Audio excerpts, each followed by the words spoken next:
In this segment, I'd like to attack that all-important and very often confusing topic of image resolution and discuss and show you how to resize and resample images for various kinds of output devices. Let's start with, say, a very common image. That is an image we would get off of a digital camera. That'll be our starting image right up here in the upper left-hand corner. And then we'll make copies of this image for various output devices. To start our discussion of resolution, let's use the all-important image size dialog box. We open up this dialog box, we see various kinds of resolution numbers here. The two that you want to distinguish here in terms of image resolution, and remember this is a pixel-based image, so we should be using pixels when we talk about resolution of a pixel-based image. The top portion of this dialog box here is pixel dimensions. This is dimensional resolution. Down here at the bottom is linear resolution. The dimensional resolution means that there's 2,448 pixels across and 3,264 pixels down. And this number here, the 72, refers to there's 72 pixels in every inch. So if you were to turn on your ruler in your Photoshop file, in every inch that you have here, there's going to be 72 pixels horizontally and vertically. So that's dimensional resolution and linear resolution. Now these set of numbers here are the output dimensions of the print size of the image, and notice that that's in inches. And it's a little confusing looking at all these numbers, but all these numbers are related. For instance, if we divide that 2,448 pixels by 72 pixels per inch, we get 34 inches. 3,264 by 72, we get 45 inches. So it's the relationship between the dimensional resolution of the image and the linear resolution that determines the actual print output size. So what you and I want to do is we want to get the dimensional resolution of our images in pixels and the linear resolution to the point where we have enough pixels in every inch in order to print the image. And it's the linear resolution of the file which really determines whether you have enough pixels in every inch to create a high quality image. Like for the web, all you need is 72 pixels per inch. But for printing devices, you need more pixels in every inch in order to create those halftone dots. So let's just make a variety of different images here and just work through this resize dialog box a few times, and maybe that'll help clear up the confusion that's often the case in working with that dialog box. And we're going to use our duplicate function. Notice I've assigned a keyboard shortcut here of F10 because I use that so much. And we're just going to name these images. And we're going to call this a press image, or a conventional press. And let's go back to that dialog box. And the key to really controlling this dialog box and maintaining the quality of your image is this resample checkbox here. When I uncheck this resample checkbox, it freezes the pixel dimension in the image, that is the number of pixels in the image. So no matter what I do down here, the number of pixels remains the same. When you're working in this dialog box, one of your keys is you want to resample your images as little as possible. And let me show you how to do that. So let's say we're going out for press, and notice this is a huge image. This is the way they're very typically deliverable off of a digital camera, right? 72 pixels per inch, and look at this, is almost 3 feet by 4 feet, 34 inches by 45 inches. Rather than turn on the resample and start addressing these numbers, turn off the resample, and then let's go ahead and set the linear resolution for a typical commercial printing press. And by the way, I'm going to give you some target values for the various output devices. 300 pixels per inch is what the standard commercial printing press prefers to have. And notice when we change that number, that linear resolution, to 72, our width and height in terms of document size changes from 34 by 45 to 8 by 10. And that's because we're packing more pixels in every inch, so the actual physical print size of the image is going to be reduced. Now, if I click OK, even though I've made a huge change in the linear resolution, because there are no changes in the number of pixels, there's no change in what actually happens to that image. All we've done is reduce the size of the pixels, not change the number of pixels in the image. So what I recommend that you do when you start with something that's 72 pixels per inch and a big dimensional output resolution, like we get off a digital camera, turn off that resample checkbox and come in here and choose 300. Now, if you wanted this to be exactly 8, we'll go ahead and set 8. But notice this becomes 306. Is that okay? Sure. As long as you're not way above or way below that, you're going to be okay. So you can set this at 8 by 10. And of course, you can also use the crop tool to get it exactly 8 by 10 if you want to. Or you can place this in your page layout program and crop it that way. But the point is, for a commercial printing press, you want this resolution to be around 300 pixels per inch. Let's go ahead and save this.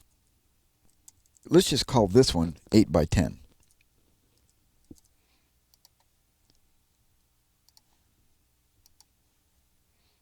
We'll come back and discuss that TIFF dialog box a little bit later. but typically we'll only use TIFF when we go to press. And let's just make another duplicate copy of this. And let's make this one 4 by 5 so we can discuss how you go about interpolating this image. And let's go back to the image size dialog box. Now in this case, if we change this 8 by 10 image to a 4 by 5, notice the resolution goes to 612. In this case now, because we're so far above the 300, we'll click on the resample checkbox. And then what I like to do is work in halves and doubles. And because Photoshop works faster that way, but most importantly, it does less image interpolation if you work in halves and doubles. So I'm actually going to come in here and choose 306 to get that number down, that linear resolution. And notice how the file size drops by a factor of 4, from almost 23 megabytes to down just under 6 megabytes, because you're reducing the linear resolution both horizontally and vertically. But by not checking that resample checkbox until I get my width and height just the way I want it, I'm really going to minimize the amount of resampling that I'm going to do to my image. One other thing to show you here is this down here at the bottom. There's various ways that you can downsample your image in terms of the algorithms that are used. Ignore the nearest neighbor and bilinear, and then kind of take the hints that they've got here. Is bicubic sharper best for reduction? Since we're reducing the size of the image, then we'll choose bicubic sharper. Bicubic smoother for enlargements, and or if you're working with gradients, then you can just choose the standard bicubic. But since we're working with a reduction, we'll choose best for reduction. So there we've created 2 press images, one for 8 by 10 and one for 4 by 5. All right, let's make another copy of our image, and let's call this one inkjet, the photo version. So a photo inkjet, a good high quality, like an Epson inkjet that you're producing, maybe a 17 by 25, something like that. Good size photo quality inkjet. How would we set that? Well, let's go to the image size dialog box, turn off the resample. There's a range of resolutions you can use for inkjets.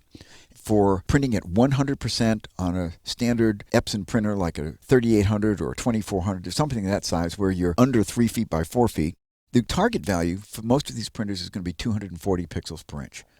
Typically you want to be above 180, and anywhere between 180 and 300 is good, but 240 seems to be agreed upon value that most people would like to have. And notice that this is a 10 by 13 inch image.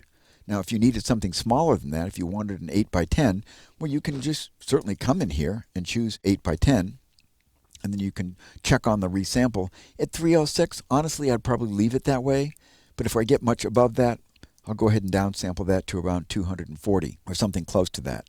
So for high-quality inkjets, now these are not the great big banner printers. I'm going to address those in just a minute. We can click OK for that, and then we have our inkjet photo. And let's do another one. And we're just going to duplicate our image, and we're going to call this a inkjet banner printer, where you're printing a really, really large banner. And usually when you're printing a large banner, you're printing with much larger halftone dots than you do with a smaller high-quality photo type inkjet printer. In this case, your target resolution, you can actually go down as low as 150 pixels per inch. And notice the much larger dimensions that you can get out of this. So 150 is a good resolution for the large banner printers where you've got much larger halftone dots that you're printing with. And by the way, if you have to do a lot of sampling of your images up, yes, you can use Photoshop, but what I recommend that you use is a product called Genuine Fractals. And I use it all the time, particularly when I'm enlarging my images, because the algorithm that's used for sampling your image up is much more sophisticated than what you have inside of Photoshop. So Genuine Fractals is one that I recommend. Let's make one for a digital press. And once again, we'll go to our image size dialog box, turn off the resample. And for a digital press, if you're anywhere between 200 and 300 for most digital presses, you're going to have plenty of resolution. So what you can actually do is just change your width and height. Let's say that we wanted to print an 8.5 by 11 image. And notice if the resolution is at 288. If it's anywhere between 200 and 300 pixels per inch, you're going to be good. So for our digital press, 200 to 300 pixels per inch is fine. Last one, toner-based printer. Go back to our image size dialog box. Similar to the banner printer, for most toner-based printers, if you're somewhere between 150 and 200 pixels per inch, you're going to be good to go. And once again, you can go ahead and set your dimension. And for a lot of digital presses, a lot of them have a maximum print size of around 8.5 by 11.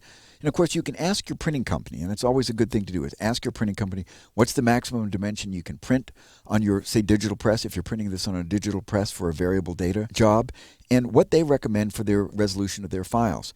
And typically anywhere between 200 and 300 is going to be just fine for the digital press. And for the toner-based printer, anything between 150 and 200. So if we wanted to get this down, if we didn't want to be all the way up at 288, I could come down here and go 144, and notice that that's below 150. So if that's going to be 1/2 of that, so I would just go ahead and set this at 150. 150 to 200 for most toner-based devices is going to be just fine. All right, so there's how to use that dialog box. And just to cap off, remember to turn off your resample checkbox first, set your width and height for your output printing size, and then check your resolution dimension. If you need to change that for the particular device, go ahead and do so. And whatever you can, work in halves and doubles.